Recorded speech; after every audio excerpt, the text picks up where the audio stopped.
2000 сом аз акча эмес. Ошондуктан биз арзан iPhone табууга аракет кылдык. Бирок тескерисинче баалардын жогору экенин күбө болдук. Не телефондар бар? iPhone, Android бар. iPhone 16 канча болот? Кайсысы? Жаңысы. Кайсы? Pro Max обычный. Pro'нун кайсы памяти? 256. Так. Наличка 1300. 1300.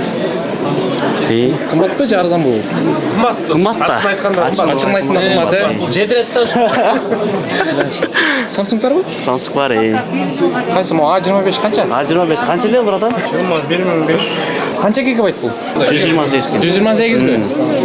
Кеттиги эжеке 18-ин көрөм дейт, 128-ти. Алар арзан экен да бизге. Ал башка жактан келет да аларга. Биздики 256. 256. 226 деп атпайсыз? Эме Samsung дефицит болот абы? Samsung жок, өтө көп Samsung, өтө эле. Кымбаттап кетти дейт го? Регистрация чыккан экен, энде сөйлөп атпайсызбы? Мамлекеттен алып турбайсыздар. Мурда канча турат эле булар? Болжол менен. Ага. Болжол менен 4000 сом арзан болот да, энде шундай болчу. Шундай болчу да. Азыр энде болгонуна байланыштуу мамлекет киргизип койбоду эми. Мамлекет чөтөгөнө түшсө мейли биз бияктан коюп сата беребиз да. Если ошолорго пайда болот.